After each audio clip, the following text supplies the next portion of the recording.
السلام علیکم ورحمۃ اللہ وبرکاتہ۔ وعلیکم السلام ورحمۃ اللہ وبرکاتہ۔ کیا حال ہے سب کا؟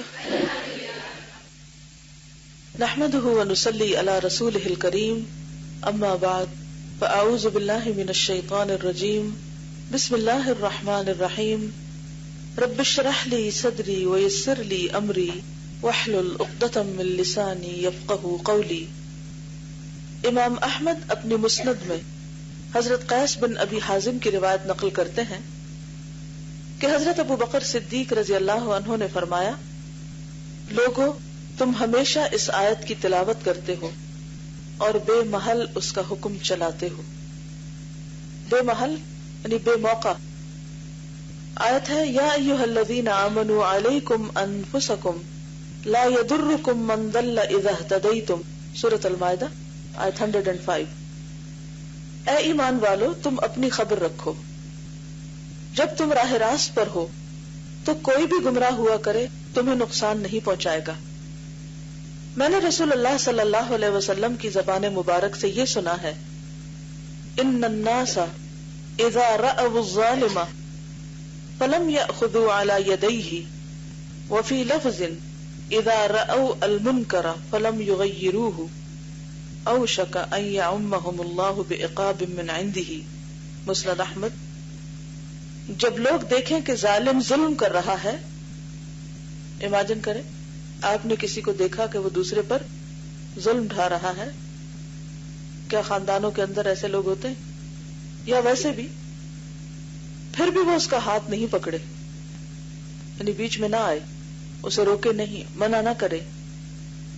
دوسرے الفاظ یہ ہیں، جب لوگ منکر امر کو دیکھیں اور اسے نہ روکیں تو ڈر ہے کہیں اللہ تعالی اپنا عذاب سب پر عام نہ کر دے۔ تو بات یہ ہے کہ ایسا نہیں کہ اگر لوگ غلط کام کر رہے ہیں تو تمہیں کوئی نقصان نہیں۔ لا یضرکم من ضل اذا اہتدیتم کا مطلب یہ نہیں ہے۔ اس کا مطلب کیا ہے؟ کوئی بتائے گا آپ میں سے؟ جی اوکے نہیں اٹھائے گا، اوکے، یعنی اس معنی میں تو دوسرے کی برائی ہمیں نقصان نہیں دے گی۔ جی، یعنی ایک بات تو یہ ہے کہ تمہاری کوشش کے باوجود اگر کوئی شخص راہ راست پر نہیں آتا اور راستہ گم کرتا ہے، من دلہ یعنی بھٹکتا ہے، پھر بھی تو اس کی ذمہ داری تم پر نہیں۔ اور دوسری جگہ یہ آتا ہے نا کہ لا تزر وازرۃ وزر اخرى، اگر انسان خود سیدھے راستے پر ہے اور دوسرا غلط پر جا رہا ہے تو اس کی ذمہ داری تم پر نہیں، تم اس کا بوجھ نہیں اٹھاؤ گے، اسے اپنا بوجھ خود اٹھانا ہے۔ اس کا یہ معنی ہرگز نہیں کہ تم لوگوں کو گمراہ ہونے کے لیے چھوڑ دو، غلط کام کرتے دیکھو تو ٹس سے مس نہ ہو، کیونکہ اس سے تمہارا کچھ نہیں بگڑے گا۔ کیونکہ اگلی حدیث کیا بتاتی ہے کہ اگر کوئی شخص کسی ظالم کو ظلم کرتے دیکھے اور نہ روکے، یا منکر کرتے دیکھے اور نہ روکے، تو پھر کہیں ایسا نہ ہو کہ جو عذاب ظالم کو پہنچے وہ دیکھنے والوں کو بھی پہنچ جائے۔ امام اوزاعی حضرت ابو ہریرہ سے روایت کرتے ہیں کہ حضرت صلی اللہ علیہ وسلم نے ارشاد فرمایا، اذا اخفیت الخطیئۃ فلا تضر الا صاحبها واذا ظہرت فلم تغیر تضر العامہ۔ گناہ جب چھپا رہتا ہے تو گناہ کرنے والے کے سوا کسی اور کو نقصان نہیں پہنچاتا۔ کیا ہے؟ گناہ جب چھپا رہتا ہے تو کس کو نقصان پہنچتا ہے؟ صرف کرنے والے کو۔ اور جب گناہ ظاہر ہو جاتا ہے تو عام نقصان پہنچانے سے باز نہیں رہتا۔ یعنی گناہ ہر حال میں نقصان دہ ہے، چھپے ہوئے گناہ کا نقصان کرنے والے پر ہے، لیکن ظاہری گناہ کا نقصان سب پر ہے۔ امام احمد حضرت عمر بن الخطاب سے روایت کرتے ہیں، ڈر ہے کہ آباد اور معمور بھی آباد کو کہتے ہیں، عمر سے معمور بستیاں ویران ہو جائیں۔ پھر فرمانے لگے یہ اس وقت ہوگا جب فاسق و فاجر لوگ نیک لوگوں کے مقابلے میں ابھر آئیں گے، قوم کے سردار منافق لوگ ہوں گے، یعنی پھر ایسی جگہوں پر بے برکتی ہو جاتی، رونقیں ختم ہو جاتی۔ اس لیے ہر ایک کا یہ فرض بنتا ہے کہ جب وہ کسی کو برا کرتے دیکھے تو اس کی طرف اس کی توجہ ضرور مبذول کرے، اگلا شخص خواہ پھر مانے یا نہ مانے. ایک اور بات اس ضمن میں کہوں گی کہ انسانی نفسیات بہت مسٹیریس چیز ہے، جسے کہتے ہیں نا کہ پر اسرار سی چیز ہے، جس کی سمجھ بہت جلدی نہیں آتی. انسانی مزاج بھی بہت تیزی سے بدلتے ہیں. بعض اوقات آپ کسی کو بتاتے ہیں کچھ تو بہت بری طرح ریاکٹ کرتا ہے وہ شخص، اس سے آپ ہرٹ ہوتے ہیں نا. انسان ہے نا، ہم کسی کا بھلا کر رہے ہیں اور دوسرا الٹ کے ہمارے ساتھ برا کر رہا ہے تو تکلیف تو ہوتی ہے. جب ایسا ہوتا ہے تو پھر ہم کیا سوچتے ہیں، پھر ہمارا ڈیسیژن کیا ہوتا ہے؟ آئندہ سے میری توبہ، میں اس شخص کو کچھ نہیں کہوں گی. ٹھیک ہے، اگر اس کو نقصان اپنا کرنا تو کرے، مجھے کیا لگے، میں کیوں ایسا کروں، میں کیوں اپنے آپ کو مصیبت میں ڈالوں. عموماً ایسا ہی ہوتا ہے نا. اچھے سے اچھے تعلقات میں، قریب سے قریب ترین رشتوں میں، مثلاً آپ اپنے ہسبینڈ کو کوئی بات کہتے ہیں اور جب آپ دیکھتے ہیں کہ وہ نہیں سن رہے تو پھر آپ کیا سوچتے ہیں کہ آج کے بعد میں نہیں کہوں گی، انف از انف. بچے کو کہتے ہیں وہ نہیں سنتا تو آپ کیا کہتے ہیں؟ چھوڑو، پھر خود ہی سمجھ آ جائے گی. لیکن چھوڑ تو نہیں سکتے نا، پھر چھوڑ دیتے ہیں کہ اچھا خود سمجھنے دو. اسی طرح دوستوں کو، کیونکہ ادروائز ہمیں پھر اپنے دکھ کے علاوہ ان رشتوں کے چھٹنے اور کٹنے کا ڈر ہوتا ہے. یہ بھی ایک ہوتا ہے کہ یہ پھر ہم سے بہت دور ہو جائیں گے تو انہیں دور نہیں کرنا. تو انسان ایک بیچ کے اس میں آ جاتا ہے کشمکش میں. لیکن یاد رکھیے کہ کبھی کسی انسان کے ڈر سے، کبھی اپنے ہرٹ ہونے کی وجہ سے خیر کا پیغام یا خیر کی بات عام کرنے سے نہ رکے، دوسرے کی خیر خواہی کرنے سے نہ رکے. کیونکہ اس بات پر ہم سب کا یقین ہونا چاہیے کہ خیر خیر ہی لاتی ہے، الٹیمیٹلی اس کا نتیجہ خیر ہی ہوگا، اور شر سے شر ہی پھوٹتا ہے، گناہ سے نقصان ہی ہوتا ہے، خواہ جلد یا بدیر. کہیں آگ لگی اور آپ اگنور کر دیں تو یہ تو نہیں ہو سکتا کہ مصیبت ٹل جائے گی، یہ تو بڑھتے بڑھتے آپ تک بھی پہنچ سکتی، اس لیے اگنور تو نہیں کر سکتے.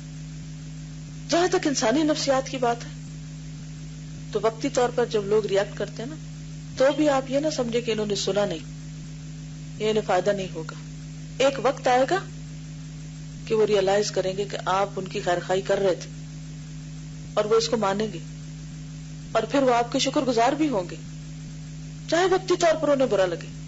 یہ بالکل ایسے ہوتا ہے کہ جیسے ایک انجیکشن لگنے لگتا ہے نا جس وقت، پھر کیا ہوتا ہے، تکلیف ہوتی ہے، لیکن جب سوئی اندر چلی جاتی اور اپنا کام کرتی اور اس کے فوراً بعد انسان کو ریلیف ملتا ہے تو انسان کس کا شکر گزار ہوتا ہے؟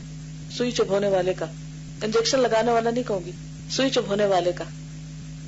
تو بالکل جب آپ کسی کو اچھی بات کرتے ہیں تو آپ یوں ہی جیسے آپ نے اس کو انجیکشن لگایا، سوئی چبھو دی، اور اس نے جب چیخ ماری تو آپ کو بری لگی اور ہو سکتا غصہ بھی آیا، لیکن آپ نے اس کے فائدے کے لیے کیا تو انشاءاللہ اس کا فائدہ نظر آئے گا.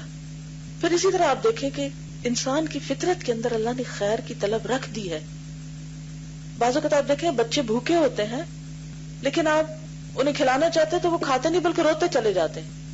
کبھی آپ نے چھوٹے بچوں کو دیکھا کہ رو رہے ہیں، ماں کہتی ہے اچھا دودھ پی لو تو دودھ بھی نہیں پیتے، پھر بھی رو رہے ہیں. وہ ایک خاص اثر میں ہوتے ہیں، خاص طرح کی تکلیف میں ہوتے ہیں جس کو ہم اس وقت سمجھ نہیں رہے ہوتے. ہم سوچتے ہیں شاید ان کو بھوک ہی نہیں لگی، نہیں بھوک ہوتی ہے، لیکن اس وقت وہ اتنے کمزور ہوتے ہیں کہ اپنی ویکنس پر قابو نہیں پا سکتے، حتیٰ کہ وہ سامنے والے کیا اپنے خلاف بھی غصہ کر رہے ہوتے ہیں. They can't help themselves. اس وقت وہ اور قابل رحم ہوتے ہیں. ہم ایسے تھوڑی کرتے ہیں اچھا نہیں دودھ پیتے نہ پیو، اگر نہیں کرتے یہ نہ کرو، ٹھیک ہے میں جا رہی ہوں. ایسا کوئی نہیں کر سکتا. پھر آپ ایک ہیلا کرتے، دوسرا کرتے، ادھر سے تدبیر کرتے، ادھر سے کرتے ہیں، حتیٰ کہ کوئی نہ کوئی آپ کو رستہ مل جاتا ہے اس کو چپ کرانے کا. پھر وہ نارمل رہتا ہے، ٹھنڈا ہو جاتا ہے، پھر آپ کے گلے آ لگتا ہے. اکثر ایسا ہوتا ہے نا بچوں کو آپ ڈانٹتے ہیں وہ تھوڑی دیر روتے ہیں، بعضوں کا جواب بھی دے دیتے ہیں، لیکن پھر کیا کرتے ہیں تھوڑی دیر میں پھر آ کے آپ کے پاس لیٹ جاتے ہیں، آپ کے گلے لگ جاتے ہیں. حیرت نہیں ہوتی یہی انسان چند لمحے پہلے کیا کر رہا تھا اور اب کیا کر رہا ہے؟ تو پھر کیا انسان لوگوں کے وقتی ری ایکشن سے، لوگوں کی ناراضگیوں سے، لوگوں کے غیر مشکور رویے سے اپنا کام چھوڑ دے؟ نہیں یہ تو نہیں چھوڑنا، آج نہیں تو کل ان کو خیر خواہی سمجھ آئے گی.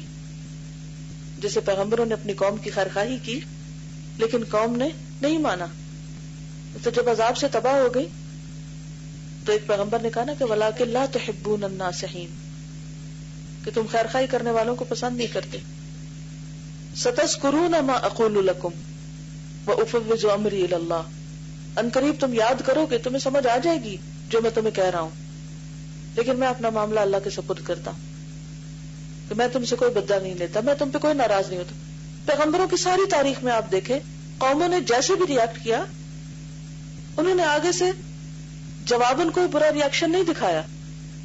کیا کیا؟ صبر، تحمل، حلم کا مظاہرہ کیا. تو اسی طرح جو شخص بھی امر بالمعروف اور نہی عن المنکر کرنے والا ہوتا ہے اس کے اندر یہ اخلاق ہونا بہت ضروری ہے کہ دوسرے شخص کے ریاکشن کے جواب میں آپ پورے صبر و تحمل سے کام لیں. کل میں کہیں بیٹھی تھی اپنے بچے کے ساتھ تو مجھے کہتا ہے کہ آپ مجھے سمجھایا کریں. میں نے کہا میرا سمجھانا تو تمہیں اچھا نہیں لگتا. کہتا نہیں مجھے اچھا لگتا. میں نے کہا لیکن میں نے جب تمہیں سمجھایا تم نے ریاکٹ کیا تو میں اب تمہیں نہیں سمجھاؤں گی. کہتا نہیں آپ مجھے سمجھائیں، چاہے مجھے برا لگے پھر بھی آپ مجھے سمجھاتی رہیں. تو اس میں مجھے بڑی حیرت ہوئی اور اس کے ذریعے اللہ نے مجھے ایک سبق سکھایا کہ کوئی ایک نصیحت شاید ایسی نہ ہو کہ جسے غور سے سنا گیا ہو یا انٹرسٹ شو کیا گیا ہو.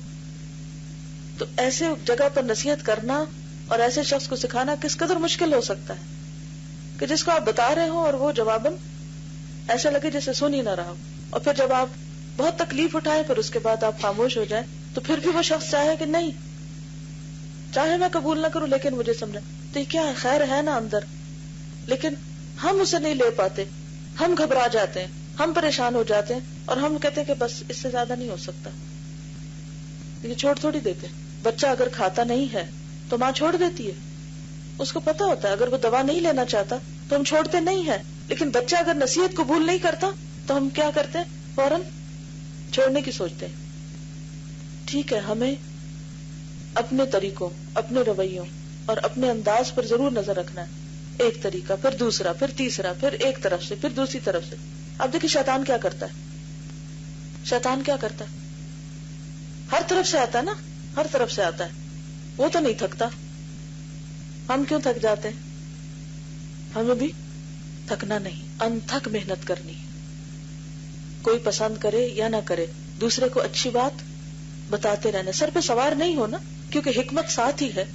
حکمت کے ساتھ، پیار کے ساتھ، خیرخواہی کے ساتھ اور پوری طرح مثبت سوچ کے ساتھ. جب بھی مثلاً آپ نے کوئی چیز دیکھی تو ایک دم ریاکشن ہوا، آپ کو غصہ آیا، یہ کیا کیا ہے؟ مثلاً آپ بچے کو ہوم ورک کرا رہے ہیں، آپ اسے سکھا رہے ہیں اور آپ اسے کہتے ہیں اچھا یہ لکھو. جب اس نے لکھا تو آپ کی ایکسپیکٹیشن کے خلاف تھا، پھر ریاکشن کیا ہوتا ہے؟ بہت غصہ آتا ہے. یہ کیا کیا ہے؟ ایسے تھوڑی سکھایا تھا. اچھا اس کا پھر بہت فائدہ وقتی طور پر نہیں ہوتا. تھوڑا سا اس وقت آپ اپنے آپ کو پی جائیں، اپنے غصے کو پی جائیں. والکاظمین الغیظ پر عمل کریں اور بالکل اس طرح شو کریں جیسے آپ کو غصہ آیا ہی نہیں ہے، اور آپ اس کے بعد پھر کریکشن کریں. تو آپ دیکھیں کہ وہ جو آپ کا صبر ہے نا بہت ہی کارگر ہوگا. پھر آپ دیکھیں کہ ہم اللہ سے اجر کے لیے سب کچھ کر رہے ہیں، کسی پر بھی ہمارا احسان نہیں. وما توفیقی الا باللہ علیہ توکلت والیہ انیب. اسی کے بھروسے پہ کام شروع کرنا، اور اگر نہیں فائدہ ہوتا اسی کی طرف پھر رجوع کرنا ہے. رونا ہے تو اللہ کے آگے جا کے رونا ہے کہ یار اب میں نے تو پوری کوشش کی لیکن دوسرے کو فائدہ نہیں پہنچ رہا، تو یہ فائدہ بھی تو ڈال تاکہ میرے اندر یہ خیال نہ ہے کہ یہ میرے کرنے سے کچھ ہوا. جی آپ. السلام علیکم استاذ. دیکھیں اگر قرآن اور سنت کے مطالعے سے میرے اندر کوئی چھوٹی سی کوئی خراب عادت میں اللہ کا شکر نکال پاتی ہوں، اور پھر بالکل قریبی جو ہوتے ہیں جیسے بہن ہے، اب بہن سے بہت فرینکنس ہوتی، ان کو بھی میں کوئی وہی والا پھر غلط کام کرتے دیکھوں تو اب ایک دل میں کانفیڈینس بھی ہوتا ہے کہ اچھا میں منع تو کر سکتی ہوں، میرے اندر نہیں، لیکن پھر بھی ایک ڈر ہوتا ہے. وہ ڈر کیوں ہوتا ہے کسی کو منع کچھ کرتے ہوئے؟ اور یہ کہ اس ڈر ریاکشن کا ڈر ہوتا ہے. ہم وہ ریاکشن فیس نہیں کرنا چاہتے، ہم اندر سے بڑے نازک ہوتے ہیں. تو اپنے آپ کو ریڈی کر لیا کریں کہ میں نے یہ اب کرنا ہے کام اور اس کا لیش بیک ہوگا، واپس پڑے گی مجھ پہ. دوسرا تانا بھی دے سکتا ہے، کوئی کہے کہ اچھا کل تک تو تم بھی یہی کر رہی تھی. تو ہمیں یہ سننے کے لیے تیار ہو جانا چاہیے کہ ہمیں وہ تانا دیا جائے گا کہ 900 چوہے کھا کر بلی حج کو چلی، اب تک تو یہ کر رہے تھے اور اب آپ ہمیں نصیحت کرنے لگے. اور دوسری طرف یہ امید بھی رکھیں، یقین رکھیں، تسلی رکھیں کہ اگر میں چھوڑ سکتی ہوں یہ بد عادت تو یہ بھی چھوڑ سکتا ہے، نا امید نہ ہو. جی بعض اوقات یہ ہوتا ہے استاذہ کہ آپ نصیحت جو کرتے ہیں یا جس کو بھی کہہ رہے ہوتے ہیں وہ آپ کو اپنے عمل سے اور ہر لحاظ سے باور کراتا ہے کہ اسے آپ کی ضرورت نہیں ہے مثلا، یا یہ کہ وہ زیادہ سمجھدار ہے فار ایگزامپل. بالکل. تو اس وقت یہ ہوتا ہے کہ وقتی طور پر آپ کنارہ کشی بھی بے شک اختیار کر لیں، لیکن جب آپ کی باری آئے، کیونکہ جب ہم اس دنیا میں رہتے ہیں تو آج ہمیں اس کی ضرورت ہے تو کل اسے ہماری ضرورت پڑ سکتی ہے. بالکل. تو اس وقت پھر جب آپ کی باری آئے تو پھر آپ خیر خواہی کریں. جب آپ اس وقت خیر خواہی کرتے ہیں اور اس سے پھر یہ ہوتا ہے کہ ایک وقت ایسا آتا ہے کہ اگلا بندہ بات بالکل سن لیتا ہے آپ. بالکل. جی السلام علیکم. جو ابھی آپ بتائی تھی استاذہ سے مجھے ایک بات یاد آ گئی کہ میں اپنے کزن کو میتھس پڑھا رہی تھی اور اس کو پڑھانا آلموسٹ امپاسبل ٹاسک لگتا ہے. ایک تو وہ تھوڑا سا سلو تھا پک کرنے میں اور اس کا ٹینشن بہت آرام سے ادھر ادھر ہو جاتا تھا. وہ بار بار مجھے اس کو یہ کہہ کے پڑھانا پڑتا تھا کہ اچھا اس کے بعد ہم پھر یہ والی گیم کھیلیں گے، اس کے بعد ہم وہ کریں گے، تو پھر اس کا ٹینشن رہتا تھا. اور مجھے اس کی بات سے بڑی حیرت ہوئی کہ ایک پوائنٹ پہ حالانکہ میں بہت فرسٹریٹڈ تھی لیکن میں نے کہا نہیں میں نے اس کو پڑھانا ہے جو بھی ہو جائے. تو وہ مجھے کہتا ہے کہ امی تو رو پڑتی ہیں آپ کیوں نہیں رو رہی؟ تو یہ بات واقعی ہے کہ ہو سکتا ہے وہ اگلا بندہ ایکسپیکٹ ہی نہ کر رہا ہو کہ آپ اتنے پرسسٹنٹ ہوں گے، اور ہو سکتا ہے کیونکہ just because you give up تو وہ بندہ وہ چیز نہ اٹین کر پائے جو وہ ادروائز کر سکتا ہو. تو اس سے میں نے یہ چیز سیکھی تھی. بالکل. یہ جو استقامت ہے نا اور ارادے کی پختگی کہ امپاسبل نہیں کر کے چھوڑنا ہے، تو اللہ تعالیٰ بھی مدد کرتا ہے. السلام علیکم. وعلیکم السلام. میں اور میری سسٹر نے تعلیم القرآن کورس جب مکمل کیا تو ہم لوگ اپنے گھر گئے تھے تو فرینڈس کو فون کر رہے تھے کہ کون اب ایڈمیشن لے گا، کورس کر رہے تھے انہیں. تو میری سسٹر نے اپنی ایک فرینڈ کو فون کیا تو اس کا ریئیکشن آگے سے بہت برا تھا. اس نے کہا کہ کیا مجھے پاگل کتے نے کاٹا جب میں پڑھنے کے لیے جاؤں. تو وہ بہت ڈپریس ہوئی اس بات پہ، بہت زیادہ رو بھی رہی تھی. پھر ہم دونوں نے پلان بنایا ایک کہ ہم اس کو نہیں کہیں گے کہ تم پڑھنے کے لیے جاؤ، تم ڈیلی اس کو ایک ایک بات بتاتی جانا فون پہ بے شک، یا ویکلی بھی تم کوئی اگر اچھا کام کرتی ہو تو وہ اس کو بتانا کہ میں نے یہ سیکھا تھا تو میں نے اس کو اس طرح اپلائی کیا. تو اب ماشاءاللہ وہ ریڈی ہو چکی ہے، 4 ماہ ہو گیا اور اب ماشاءاللہ وہ ریڈی ہو گئی ہے کہ میں ایڈمیشن لوں گی. الحمدللہ. بالکل. اور اگر آپ اس وقت کہتے کہ دیکھو ہم نے تو اس کا بھلا چاہ اور اس نے یہ کہا، آج کے بعد ہماری تو اس سے کٹی، تو پھر یہ خیر تو آپ کو نہیں ملتی نا. جی آپ بولیے کیا کہتے. السلام علیکم. وعلیکم. الحمدللہ پرسوں جیسے بات ہوئی تھی کہ قوا انفسکم واہلیکم نارا، کہ آپ نے بھی موٹیویٹ کیا تھا کہ ہر چیز شیئر کرنی ہے گھر والوں سے. تو پہلے تو نہیں کر پاتی تھی لیکن پرسوں سے اتنی زیادہ موٹیویشن ہوئی. پہلے بھی کرتی تھی لیکن اتنا زیادہ کانشیسلی نہیں. لیکن کل ہم لوگوں نے بخاری شریف میں سجدہ صاحب کے بارے میں پڑھا تو پہلے امی نے بھی جو سکھایا تھا کہ وہ صحیح طریقہ نہیں تھا، تو میں امی کو اور بہن کو لے کے بیٹھی اور میں نے کہا کہ آج ہم نے سجدہ صاحب کا صحیح طریقہ سیکھا اور میں جو 22 سال غلط کرتی رہی ہوں تو الحمدللہ آج میری اصلاح ہو گئی ہے. تو امی کو بھی انٹرسٹ ہوا کہ مجھے بھی بتاؤ، تو میں بخاری شریف الحمدللہ لے کر آ گئی اور میں نے سارا پڑھ کے بتایا. تو ہماری ایک ریلیٹیو ہی ہیں، وہ گھر میں آئی ہوئی تھیں تو وہ نماز پڑھنے لگی تھی، تو ان کا ریئیکشن اتنا برا ہوا اس پہ کہ وہ کہتی ہیں کہ ایسا کیسے ہو سکتا ہے، میرے تو فادر نے مجھے ایسے سکھایا ہے کہ پہلے اس طرف سلام پھیرو اور پھر اس کے بعد 2 سجدے کرو، تو یہ آپ کیا کہہ رہی ہو نا کہ میں نہیں مانتی اس چیز کو. میں آگے سے چپ ہو گئی. تو میری سسٹر کہنے لگی کہ اچھا آپ ایسا کرو کہ یہ بخاری شریف مجھے دو نا، میں خود پڑھتی ہوں. میں نے ان کو پکڑا دی، میں بولی کچھ نہیں. اور الحمدللہ جب سسٹر نے پڑھ لیا اور وہ نماز پڑھ رہی تھی پاس ہی، تو سسٹر نے پڑھ کے کہا کہ یہ حدیث عام ہونی چاہیے تھی کہ جو صحیح طریقہ ہے، پتہ نہیں ہم لوگوں کو غلط طریقہ کیوں بتایا جاتا ہے نا. پھر اس کے بعد جب وہ نماز پڑھ سکی تو میں نے صرف ان سے کہا، میں نے کہا چلیں ٹھیک ہے آپ کا جو من کرتا ہے آپ وہ کریں، لیکن ایک دفعہ آپ اس حدیث کو پڑھ ضرور لیں. تو الحمدللہ وہ پاس بیٹھ گئی، انہوں نے یہ پڑھا اور وہ فوراً سے چینج ہو گئی. حالانکہ 5 منٹ پہلے ان کا اتنا برا ریئیکشن تھا اس چیز پہ، لیکن الحمدللہ وہ کہتی ہیں کہ انشاءاللہ میں اب جب بھی مجھے کوئی پرابلم ہوگا تو میں بخاری شریف سے کنسلٹ کروں گی انشاءاللہ. ایک اور چیز، فقہی معاملات میں جب بھی آپ کوئی بات کرنے لگے یا کسی کو دلیل دینے لگے تو اس وقت صحیح اور غلط نہ کہا کریں. ٹھیک ہے؟ صحیح یعنی مثلاً ایک کام کرنے کے 2 طریقے ہیں، تو یہ نہ کہا کریں کہ یہ صحیح ہے اور یہ غلط ہے. کیا کہا کرے؟ جو صحیح ہے اس کو بتا دیں. اچھا دوسرا کہے گا تو میں غلط کر رہا ہوں، تو اس وقت آپ کہیں کہ یہ بہتر ہے کیونکہ اس کی دلیل مضبوط ہے. ٹھیک ہے. پھر راجح اور مرجوح کی بات ہوتی ہے. اگر کوئی ایک چیز ضعیف حدیث پر مبنی ہے اور دوسری صحیح حدیث پر مبنی ہے تو آپ کیا کہیں گے کہ جو چیز صحیح حدیث پر مبنی ہے وہ بہتر ہے، لہذا اس کو اختیار کرنا سنت سے زیادہ قریب ہے، اس لیے میں ایسا کر رہی ہوں. کیونکہ عموماً کیا ہوتا ہے کہ فقہی معاملات میں کچھ چیزوں میں اختلافات ہوتے ہیں. ان اختلافات میں ضروری طور پر یہ نہیں ہوتا کہ ایک صحیح اور دوسرا غلط ہے، یا ایک صحیح کر رہا دوسرا حرام کر رہا ہے. ٹھیک ہے. دوسرے کے پاس اپنی دلیل ہو سکتی ہے. ہمیشہ کیا دیکھیں کہ زیادہ اوتھینٹک اسٹرانگ دلیل کون سی، کیونکہ علم حاصل کرنے کا یہی فائدہ ہوتا ہے. جیسے ایک عام شخص جب کوئی چیز خریدتا ہے تو اس کو بعض اوقات نہیں پتا ہوتا کہ کس چیز کی کوالٹی کیسے ہے، کیونکہ وہ اس کے بارے میں زیادہ جانتا ہی نہیں. اس نے صرف ظاہری طور پر دیکھا، کسی نے اس کو بتا دیا. لیکن ایک شخص جو اس خاص پروڈکٹ کو اچھی طرح پہچانتا ہے، اس کے ظاہر باطن کو جانتا ہے، اس کے بارے میں زیادہ اس کو علم ہوتا ہے، تو اس کی جو چوائس ہے وہ زیادہ بہتر ہوتی ہے. ٹھیک ہے جی. السلام علیکم. وعلیکم السلام. میرے بچے اسلام آباد پڑھنے آتے ہیں تو میں کلاس لینے آتی ہوں، تو واپسی پہ ان کو لے کے جاتی ہوں ساتھ گھر نا. تو وہی بات کہ ہم بچوں کو کہنا ہی چھوڑ دیتے ہیں کہ آپ یہ کام کریں اور یہ مت کریں، کیونکہ بچے سننا نہیں پسند کرتے، اتنے ریلیکٹنٹ ہو جاتے ہیں. جب آپ بار بار ان کو سمجھاتے ہو، ٹوکتے رہتے ہو، تو وہ پسند نہیں کرتے. تو وہ میں نے بھی یہ کچھ عرصے سے بات تھی چھوڑ دی ہوئی تھی کہ بتاتی ہی نہیں تھی بچوں کو. تو کل وہی بات ہوئی کہ اپنے گھر والوں کو بتائیں، تو اب گاڑی میں تو بچوں نے بیٹھنا تھا. اب میں نے سوچا کہ گھر جا کے ان کو بتاؤں گی. تو اب میں نے کہا گھر تو انہوں نے میرے ہاتھ نہیں چڑھنا، تو پھر ٹیوشن شروع ہو جائے گی ان کی، اور پھر شام میں تھکے ہوں گے اور انہوں نے سننی نہیں ہے. تو پھر میں نے گاڑی میں ہی ان کو بتانا شروع کر دیا.